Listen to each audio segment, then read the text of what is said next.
They measured every cadet's reflexes. The human broke the machine and asked, "Was that fast enough?"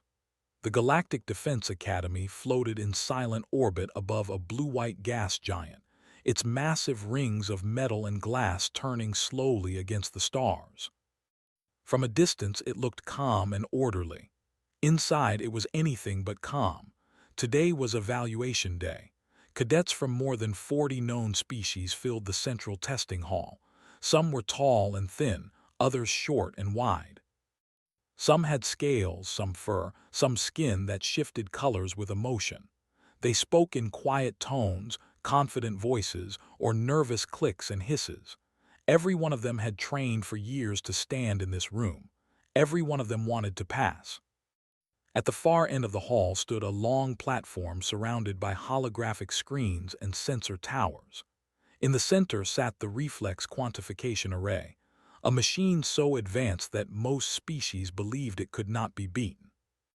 It had been designed to measure reaction speed, motor control, and decision-making under extreme pressure. For centuries, it had never failed.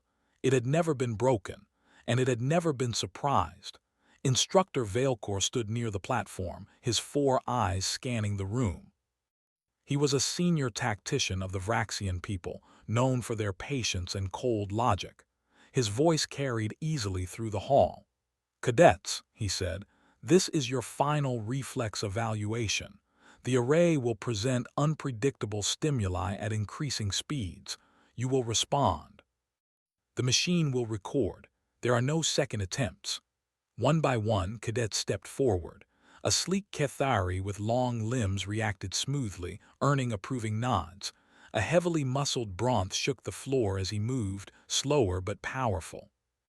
A nervous avian species fluttered but still passed within expected limits. The screens displayed numbers, graphs, and colored bars. Everything made sense. Everything followed known patterns. Then the human stepped forward.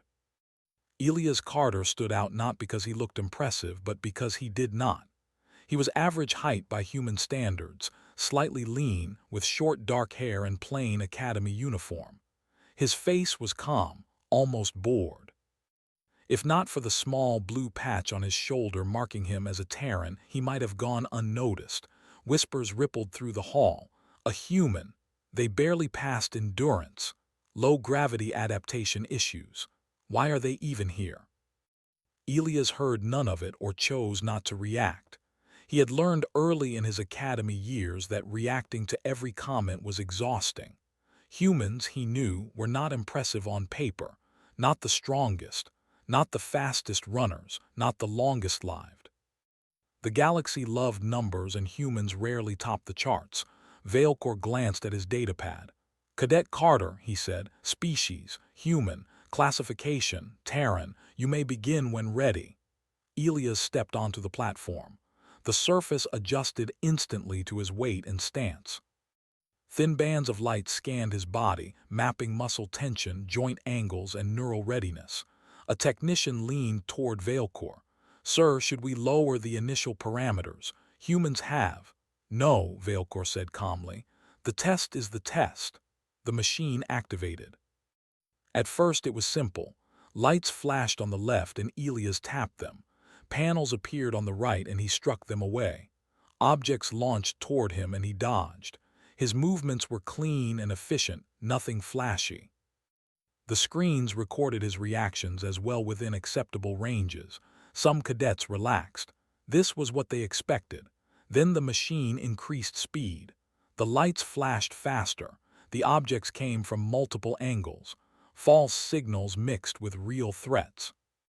The array pushed him harder, testing not just muscle speed but decision-making. Elias' breathing changed slightly, but his face remained focused. His reactions sharpened. He stopped thinking. That was the first thing the sensors noticed. Neural scans showed a shift from conscious processing to instinctive response. His brain stopped analyzing and started acting.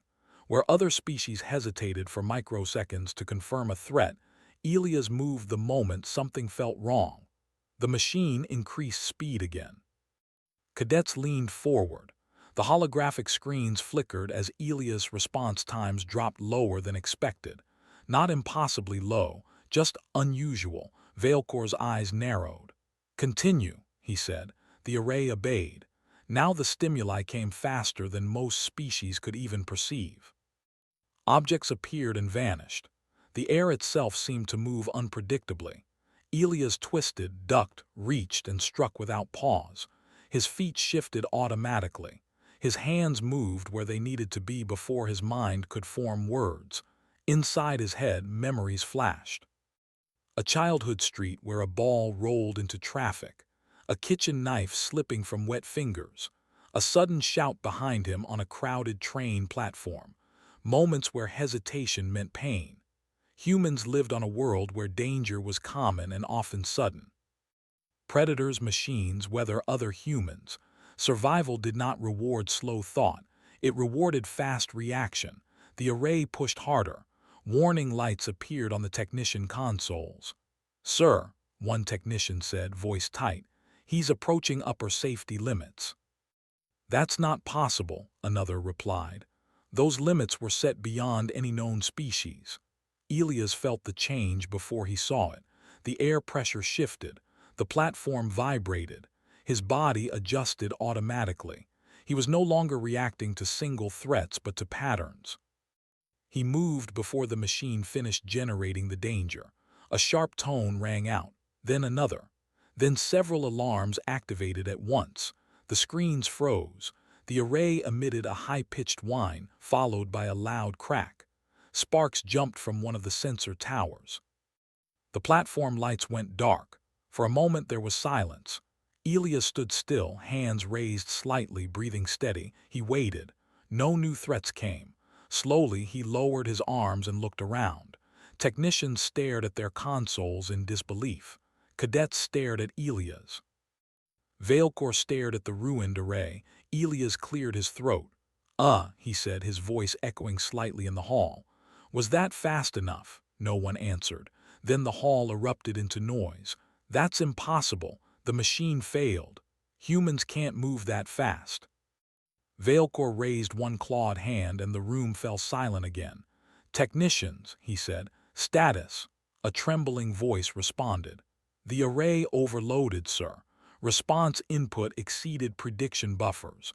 The system attempted to compensate and failed." Veilcor turned his gaze back to Elias. "Cadet Carter," he said slowly, "did you augment yourself in any way?" Elias shook his head. "No, sir." "Implants?" "No, sir." "Training beyond academy regulation?"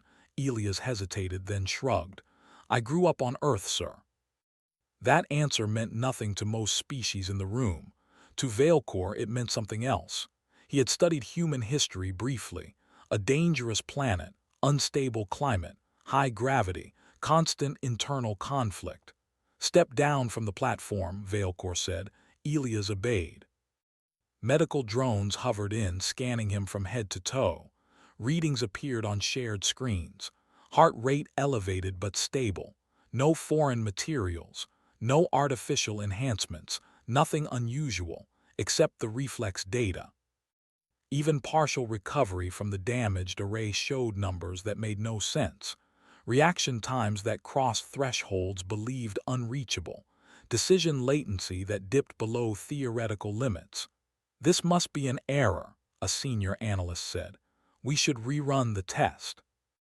Veilcor shook his head. "The machine is destroyed." Elias shifted his weight. "Sorry about that, sir." Veilcor studied him for a long moment. There was no arrogance in the human-'s posture, no challenge, just a quiet readiness like a blade kept sheathed. "You did not break the rules," Veilcor said. "You revealed a flaw in our assumptions." The other cadets watched Elias differently now, some with fear, some with curiosity, some with respect. Elias met a few of their gazes, then looked away. Attention had never been his goal. Passing had been enough. Veilcor turned back to the hall. "Evaluation day is suspended," he announced. "Return to your quarters. Further instructions will follow." As the cadets filed out, Elias remained standing near the wall. A few glanced at him as they passed.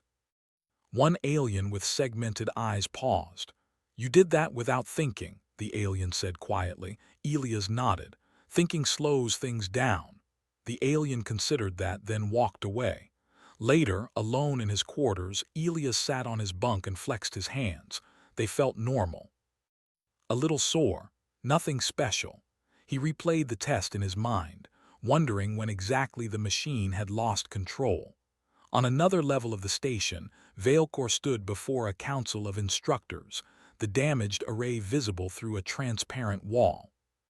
Humans, one instructor said, we underestimated them.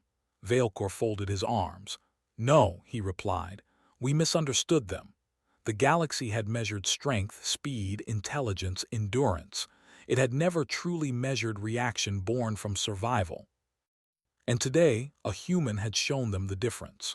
Far below, the gas giant storms churned endlessly, fast and violent. The Academy continued its orbit, unaware that its understanding of humanity had just begun to change. The Academy did not sleep that night.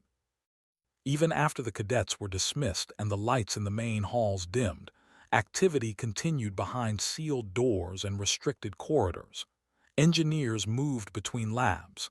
Analysts replayed damaged data again and again. Instructors argued in low, tense voices. The broken reflex quantification array sat behind transparent shielding, silent and dark. What had once been a symbol of certainty was now a reminder of failure. Elias Carter was unaware of most of this. He lay on his bunk, staring at the ceiling of his small quarters. The room was quiet except for the soft hum of the station's life support systems. His body felt tired in a familiar way, like after long training sessions back home. His mind, however, would not rest. He replayed the test in his head, not with pride but with confusion. He had not tried to do anything special. He had not pushed himself beyond what felt natural. He had simply reacted. On Earth, that had always been enough. A soft chime sounded at his door. Elias frowned and sat up. Visits this late were rare. Enter, he said. The door slid open, revealing Instructor Veilcor. The Vraxian's tall frame filled the doorway, his 4 eyes reflecting the dim light. Cadet Carter, Veilcor said, you are requested. Elias swung his legs off the bunk and stood. Am I in trouble, sir? No, Veilcor replied, but you are under review. That did not sound comforting. They walked through quiet corridors where the walls glowed faintly blue. Other species passed them occasionally, casting curious glances at Elias. Word traveled fast in the Academy, even without official announcements. They entered a secure chamber overlooking the testing hall. Several instructors were already present, along with analysts and medical specialists. Holographic screens floated in the air, filled with fragmented data. When Elias stepped inside, conversation stopped. Veilcor gestured for him to stand in the center of the room. Cadet Carter, he said, you will answer questions truthfully. This is not a disciplinary hearing. Elias nodded. Yes, sir. A tall, thin instructor with silver skin spoke first. Human, she said, explain how you achieved those reaction times. Elias hesitated. I didn't achieve them, he said carefully. I just reacted. That is not an explanation, another instructor said sharply. Veilcor raised a hand. Let him speak.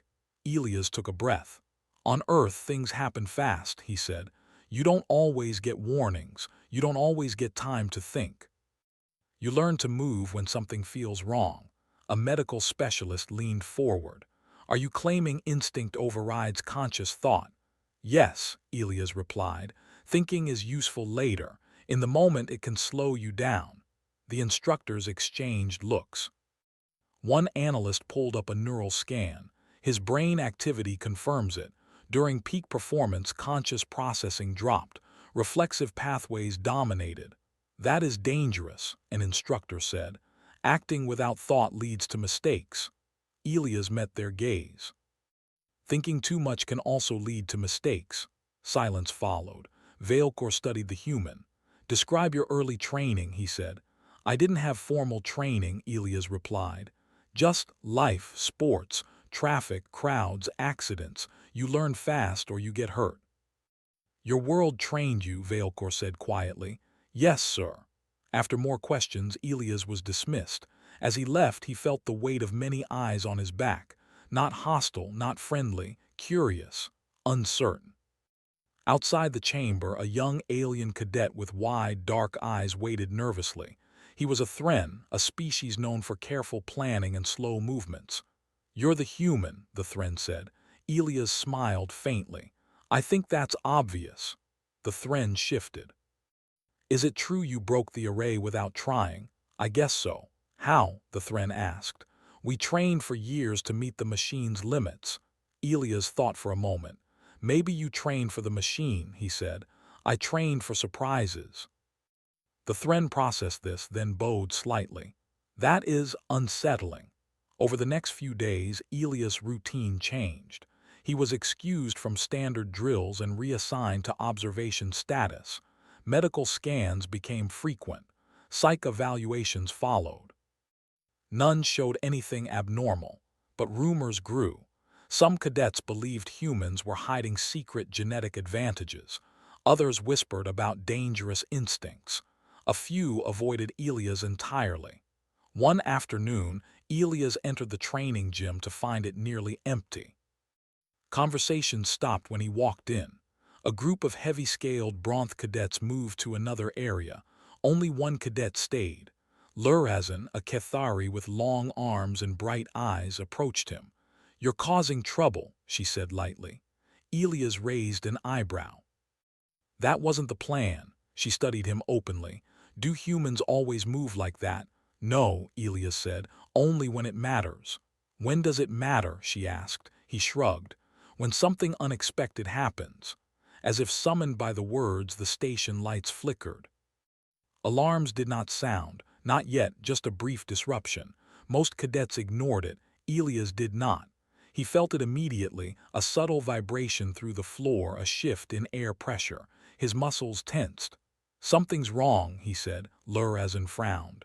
The systems would alert us. They haven't yet, Elias replied. Seconds later, the alarm screamed. Emergency lights flooded the gym. A metallic voice echoed through the station, announcing a hull breach in a nearby sector. Cadets froze, unsure what to do. Elias moved. He grabbed Lurazan's arm and pulled her toward the exit just as a support beam crashed down where she had been standing. Dust filled the air. Shouts echoed. Automated doors began to close to contain the breach. Some cadets hesitated, unsure which path was safest. Elias didn't hesitate. He ran. He followed the subtle cues, the direction of airflow, the sound of strain in the metal. He chose corridors that felt right. Others followed, trusting instinct over protocol. Behind them, a section of the ceiling collapsed. They reached a sealed bulkhead just as emergency barriers locked into place.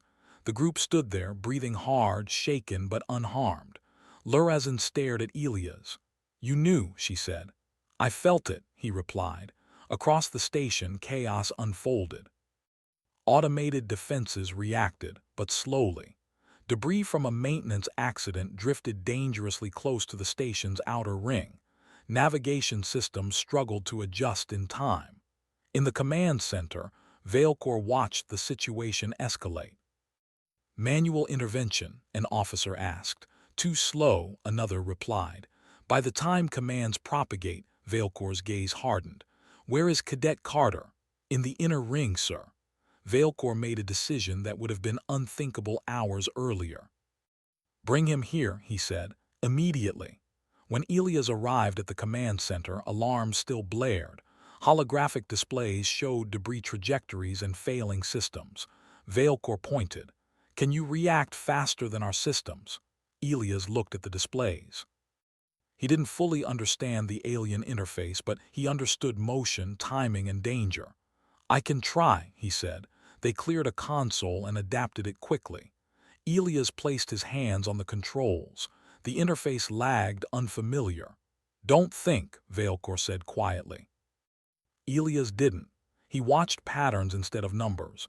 He adjusted thrusters manually, dodging debris by fractions of seconds. He reacted to sudden shifts before sensors updated. His movements were sharp, efficient, instinctive. The station shuddered, then stabilized.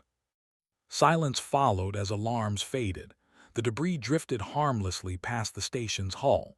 In the command center, no one spoke. Veilcor turned slowly toward Elias. "You just did," he said, "what our best systems could not." Elias exhaled. Was the station in danger? "Yes," Veilcor replied. "Severe danger." Elias nodded. "Then I'm glad I was fast enough." That night, as repair crews worked and cadets whispered, a new understanding began to form within the academy. Humans were not reckless. They were ready. And the galaxy was only beginning to realize what that meant. The academy changed after the incident, though no official announcement was made. Corridors felt quieter. Conversations stopped more often when Elias passed. Training schedules were adjusted without explanation. New security protocols appeared on shared displays, many of them labeled temporary, though no one believed they truly were. Elias noticed all of it. He returned to his normal quarters, but nothing felt normal anymore. He was no longer just another cadet struggling to keep up with stronger, faster, or smarter species. Now he was the human, the one who broke the machine, the one who reacted before alarms, the one who touched controls meant for officers and saved an entire station. That attention sat heavy on him. He preferred routines: wake up, train, eat, study, sleep. On Earth, routine had been safety. Here, routine was slipping away. 2 days after the station incident, Elias was summoned again. This time not to a hearing chamber, but to a deep simulation wing few cadets had ever seen. The doors were thick. The air felt different inside, cooler, denser, charged with energy.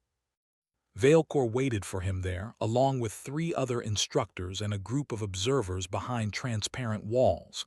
"You are not here for punishment," Veilcor said, as if reading Elias' thoughts. "You are here for understanding."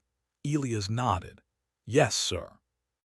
The central chamber held a circular platform surrounded by floating projectors. Unlike the Reflex array, this system had no physical targets. Everything would be simulated directly into space around him. "This is the adaptive threat environment," one instructor explained. "It creates scenarios faster than conscious planning allows. No cadet has ever completed it." Elias looked around. "What happens if I fail?" Veilcor answered calmly. "You will be stopped." That did not fully reassure him. Elias stepped onto the platform. The room darkened. The floor beneath his feet vanished into a projected landscape. Suddenly, he stood in a narrow corridor. The air felt wrong. He didn't wait for instructions. A shape lunged from the left. He twisted away. The corridor shifted. A floor panel collapsed. He jumped without thinking. The walls changed angles. Light flickered. Sound distorted. His heart rate climbed, not from fear but from focus. The simulation grew faster, harsher, more chaotic. Threats came from all directions. Some were false. Some were real. Choosing wrong meant being cornered. Elias stopped trying to identify them. He moved when something felt off. Observers watched in silence as his movements became fluid, almost effortless. He slipped through gaps that should not have existed. He avoided traps before they fully formed. "He's not reacting to stimuli," one observer whispered. "He's reacting to change." Minutes passed, then more. The system began to struggle. "This environment is meant to overwhelm," an instructor muttered. "Why isn't it working?" Veilcor's eyes remained fixed on Elias. "Because it assumes hesitation." The simulation ended abruptly. Lights returned.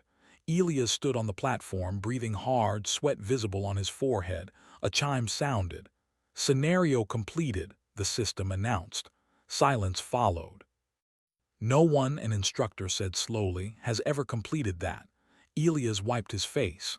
"Was I supposed to?" Veilcor let out a slow breath. "Cadet Carter," he said, "you are redefining what we believe is possible." That belief spread quickly. Within days, Elias was no longer isolated. Cadets began approaching him, not with fear but with questions. "How did you know where to move? What were you thinking?" Can humans teach this? Elias gave the same answer every time. I wasn't thinking. That answer unsettled many of them.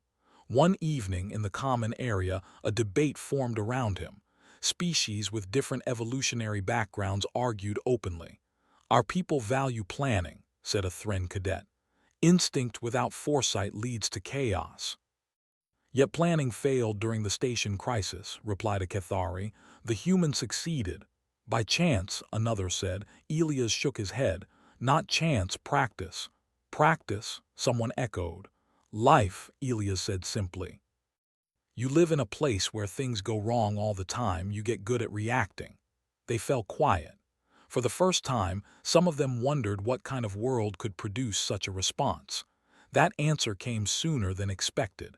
A week later, the Academy received visitors.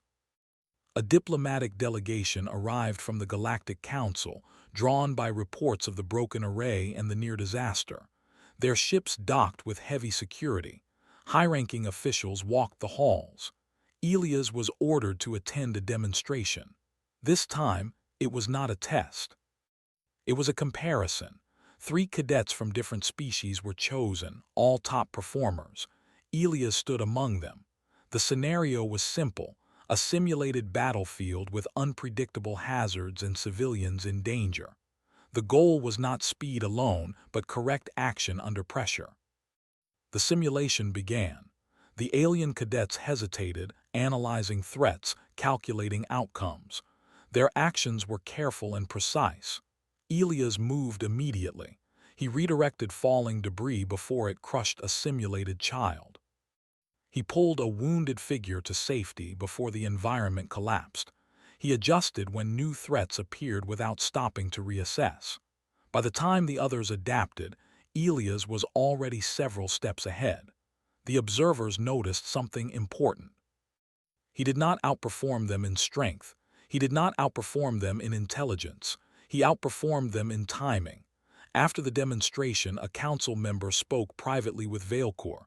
Is this unique to him? The council member asked. No, Veilcor replied. It is human. That answer caused concern. Back in his quarters, Elias received a message from Earth. It was short, simple. His sister saw the news. Guess the galaxy finally noticed. Be careful. Don't let them turn you into a weapon. Elias stared at the message for a long time. He had never wanted to be special. He wanted to be useful. The next day, he learned how close those two ideas were.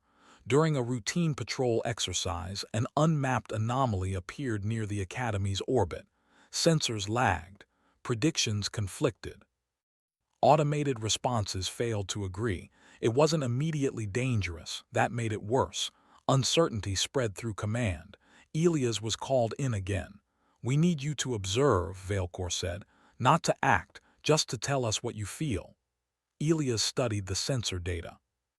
It didn't make sense, but something about the pattern bothered him. It's moving wrong, he said. Define wrong, an analyst asked. It shouldn't be drifting like that, Elias replied. It's adjusting. The anomaly shifted suddenly, accelerating toward the Academy. Alarms screamed. This time, Elias didn't wait for permission. He reached for controls. No, an officer shouted. We must follow protocol. There's no time, Elias said. Veilcor nodded once. Let him. Elias reacted before the anomaly completed its movement. He redirected defensive arrays manually, timing the response not to where the threat was but where it would be. The Academy shook, then stabilized. The anomaly passed harmlessly by, dispersing into harmless particles. Data analysis later confirmed it. If Elias had waited even a second longer, the station would have been hit. In the aftermath, no one questioned his role anymore. Humans were no longer a curiosity. They were a variable the galaxy could not ignore. That night, Veilcor stood with Elias near a viewport, watching stars drift by. Your people evolved under constant threat, Veilcor said. You adapted in ways we did not anticipate. Elias nodded. We didn't have a choice. Veilcor turned to him. The galaxy will want more humans like you. Elias looked at the stars. Then I hope they understand what they're asking for. Somewhere beyond the academy, far from safe or controlled environments, the universe moved fast and without warning. And now the galaxy knew that when speed mattered most, humans were already moving. The academy did not return to normal after that. Normal no longer existed. New directives arrived from the Galactic Council. Training wings were reclassified. Simulation limits were quietly raised. Emergency response drills were rewritten, with one unexpected line added to several protocols. If a human is present, defer reaction authority. Elias Carter read that line by accident. He was standing in a corridor outside the command wing when a data panel flickered on, displaying updated procedures. His name was not written, but the meaning was clear. He felt uneasy. Trust came fast in emergencies, but it carried weight. On Earth, fast reactions often meant saving yourself. Here, they meant saving thousands. He did not ask for that responsibility, but it had found him anyway. Veilcor noticed the change in him. The human moved the same, trained the same, but his eyes lingered longer on people, on exits, on ceilings and walls. He was not just reacting anymore. He was anticipating consequences. That worried the instructor more than fear would have. "You are thinking again," Veilcor said one evening during a quiet observation period. Elias did not deny it. "I have to." "Thinking slows you," Veilcor replied. "Not thinking costs others," Elias said softly. Before Veilcor could answer, the station alarms activated. This time there was no hesitation. Red emergency lights washed over the corridors. The voice of the station announced a priority alert, multiple unidentified vessels emerging from subspace at close range. Not pirates, not traders, unknown. Command erupted into motion. Defensive systems powered up. Communications arrays struggled to lock onto the targets. Elias felt it before the data confirmed it. "They're not attacking," he said as he entered the command center. An officer turned sharply. "How can you know that?" "Because they're too close," Elias replied. "If they wanted to strike, they would already have done it." Veilcor studied the sensor feeds. The ships moved erratically, adjusting position in short bursts. "They're damaged," Elias added, "or desperate." The words proved correct moments later. A transmission broke through, fragmented and weak. The language was unfamiliar, but the tone was clear even without translation. Distress. The unknown ships were refugees, fleeing something worse behind them. Their drives were failing. Their shields were nearly gone. Command hesitated. Protocol demanded caution. Unknown species, unknown threat potential. Bringing them close could be dangerous. Time passed. Too much time. Elias clenched his fists. The hesitation felt wrong, heavy in his chest. "They won't last," he said. "Their systems are failing now." Veilcor looked at him. "You are certain?" "Yes." "How?" "I don't know," Elias admitted. "I just know." Veilcor made a choice. "Open a controlled docking corridor," he ordered. "Prepare medical teams." The command staff froze for a heartbeat, then moved. As docking began, something else appeared on sensors. A shadow at the edge of detection. Fast. Aggressive. Elias felt it like a cold wave. "That's what they're running from," he said. The hostile vessels emerged seconds later, sleek and angular, weapons already charging. The Academy's defenses reacted, but they were designed for known threats. This enemy moved differently. Faster. Less predictable. The first exchange shook the station. Elias did not wait for instructions. He stepped to a manual tactical console and took control of point defenses. He ignored targeting computers and watched movement instead. He fired not at where the enemy ships were, but where their momentum carried them. One hostile vessel shattered, another veered away, but there were more. The refugees' ships drifted helplessly, exposed. Elias' jaw tightened. "We need to shield them," he said. "We can't," an officer replied. "Diverting power will weaken our own hull." Elias' mind made a decision before words formed. "We can move," he said. Veilcor turned. "Explain." "Rotate the station," Elias said quickly. Use our mass, put ourselves between them and the refugees. That maneuver is, an officer began. Possible, Elias cut in. I can time it. Veilcor stared at the human for a long second, then he nodded. Do it. Elias took control. The station began a slow, massive rotation, something never intended during combat. The hostile ships adjusted, confused by the unexpected movement. Elias watched their response, his hands moving constantly, correcting thrusters by instinct. Weapons fire grazed the Academy's shields. The refugees slipped into the shadow of the station's bulk. Elias felt sweat run down his back. One hostile ship accelerated suddenly, attempting to flank. Elias reacted instantly, firing thrusters to swing the station just enough to block the shot. The enemy's blast slammed into reinforced plating instead of the refugee convoy. The station groaned but held. Then the hostile ships pulled back, not retreating, repositioning. They're adapting, an officer said. So will we, Elias replied. He changed tactics, varying the station's rotation unpredictably. No pattern, no rhythm. He acted on feeling alone. The enemy hesitated. That hesitation was enough. Galactic patrol forces arrived, drawn by the earlier distress signal. The hostile ships scattered, vanishing back into subspace. Silence followed. The Academy slowly returned to stable orbit. Medical teams rushed to the refugee vessels. They were fragile beings, unfamiliar and exhausted. Many would not have survived another minute. Elias stepped back from the console, hands trembling now that the danger had passed. Veilcor placed a heavy hand on his shoulder. You saved them, he said. Elias swallowed. We all did. No, Veilcor said quietly. We followed, you led. The days that followed were filled with consequences. The refugee species, once stabilized, shared what little they knew. The hostile force was expanding, overwhelming systems too slow to respond. Entire colonies had fallen not because they were weak, but because they hesitated. The Galactic Council listened, and they understood. They did not need stronger weapons. They needed faster decisions. Humans were invited to advisory roles across multiple fleets. Elias was offered immediate promotion, command authority, and permanent reassignment. He declined. I'll help, he said, but I won't be used. The council members exchanged uneasy looks. You may not have a choice forever, one warned.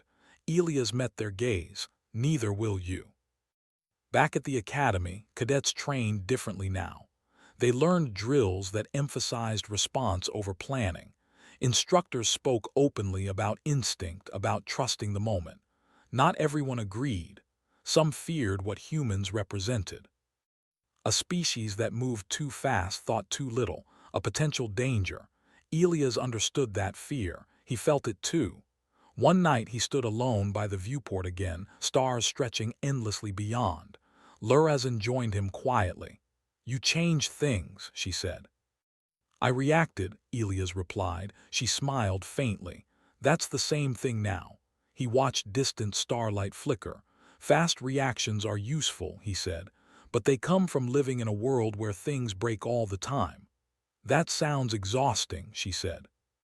It is, Elias agreed, but it teaches you to care, because if you don't act, someone gets hurt. Below them, the Academy continued its orbit, now marked as a rapid response hub in galactic records. Somewhere out there, threats moved quickly, without warning. And now, the galaxy had begun to move quickly too, not because it wanted to, but because a human had shown it what happened when hesitation cost lives. And there was still one lesson left to learn. The galaxy did not change all at once. Change never came that way. It came in small decisions made under pressure, in quiet rewrites of protocol, in training rooms where instructors paused before saying, wait, and instead said, move. The Galactic Defense Academy became the center of that change. Ships arrived carrying observers, commanders, and analysts from dozens of systems. They did not come to see weapons or technology. They came to watch people, especially one human who stood quietly at the edge of rooms, hands relaxed, eyes always moving. Elias Carter did not enjoy the attention. He still woke early, still trained alone when he could, still preferred silence to praise, but he could feel the weight of expectation everywhere he went. Every glance asked the same question: what will you do when the next moment comes? That moment came sooner than anyone expected. A priority signal arrived from the outer sectors, marked with the highest urgency code the Council possessed. Multiple systems reported sudden attacks, fast, coordinated, and unpredictable. Entire defense grids failed not because they were weak, but because they reacted too late. The hostile force had learned. They struck where planning slowed response. They shifted patterns constantly, never repeating the same approach. Traditional fleets struggled to keep up. The Council called an emergency session. This time, Elias was not invited. He was requested. He stood in the center of a vast chamber, surrounded by beings who represented the most powerful civilizations in known space. Some looked at him with hope, others with fear. Veilcor stood nearby, silent but steady. "The threat is spreading," a council member said. "We need solutions." Elias listened, feeling the familiar tension build in his chest. Not panic, readiness. "You are asking the wrong question," he said. The chamber fell quiet. "You keep asking how to stop them," Elias continued. "You should be asking how to move faster than they expect." A council member leaned forward. "We have faster ships, faster weapons." "But slower decisions," Elias replied. He gestured toward the displays showing battle replays. "Every loss happens in the pause, the moment where command waits for confirmation." Another voice spoke sharply. "Are you suggesting abandoning control?" Elias shook his head. "I'm suggesting trusting people." Silence followed. "Humans survive because we don't wait for perfect information," Elias said. "We act on enough. We accept that being wrong quickly is better than being right too late." Veilcor nodded slightly. The council debated for hours. Arguments rose and fell. Fear clashed with necessity. In the end, necessity won. A new task force was formed, mixed species, human-led rapid response units embedded within fleets, authority decentralized, reaction windows shortened. Elias was offered command. Again. This time he accepted with conditions: no forced compliance, no human-only units, training shared, not imposed. "They won't become humans," Elias said. "They'll become faster versions of themselves." The first deployment came days later. The task force arrived at a system already under attack. Hostile ships moved like predators, darting in and out, overwhelming defenses through speed alone. Elias stood on the bridge of a patrol cruiser, hands hovering over manual controls. Around him stood officers of different species, trained in different doctrines. "Don't wait for me," Elias said. "If something feels wrong, act." The battle began. Orders were short, sometimes only gestures. Ships moved unpredictably, breaking old formations. When the enemy shifted, the task force shifted faster. One hostile ship tried a familiar maneuver. This time it failed. Another attempted to bait hesitation. No one hesitated. The enemy force faltered. For the first time since the attacks began, the hostile ships retreated not because they were outgunned, but because they were outpaced. Across the galaxy, similar stories unfolded. Losses slowed, then stopped. The threat did not vanish, but it adapted more cautiously now. The predators had learned that their prey could move just as fast. In the weeks that followed, something unexpected happened. Other species began to change, not physically, mentally. Training halls echoed with new lessons. Cadets practiced reacting without full data. Simulations rewarded timely action over perfect outcomes. Failure was accepted as long as it came early. Humans did not dominate these spaces. They guided.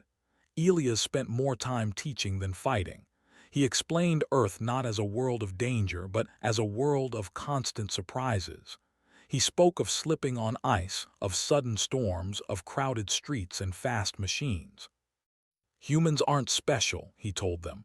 We're just used to things going wrong. That honesty mattered.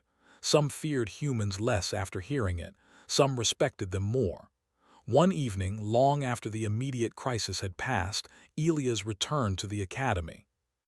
It looked the same from the outside, still orbiting the gas giant, still shining against the stars. Inside, it felt different.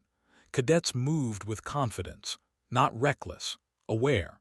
Veilcor met Elias near the old testing hall. The broken reflex array had been removed. In its place stood an open space, empty by design. We no longer test limits with machines, Veilcor said. We test understanding. Elias smiled faintly. Probably safer for the machines. Veilcor's 4 eyes softened. The Council has updated humanity's classification. Elias sighed. I was afraid of that. They no longer call humans average, Veilcor continued, nor dangerous. What do they call us? Elias asked. Veilcor paused. Essential. Elias looked away, uncomfortable. I don't want us to be defined by war, he said. Veilcor placed a hand on his shoulder. You are not. You are defined by response. They stood together, watching cadets train. Lurezin passed by, waving. Others followed, species that once doubted, now adapting. Later that night, Elias stood alone by the viewport one last time. Stars drifted by, distant and calm. He thought of Earth, of his sister, of streets and storms and moments where acting fast had mattered more than being certain. The galaxy would never be safe, but it would be faster, and that was enough. Far from the academy, somewhere beyond mapped space, the hostile force observed new data. Their models no longer predicted outcomes reliably. Their prey no longer froze. Something had changed. The universe had always been dangerous. Now it was learning to react. And at the center of that lesson was a simple truth, written quietly into galactic doctrine. When the moment comes too fast for thought, humanity does not hesitate. Humanity moves.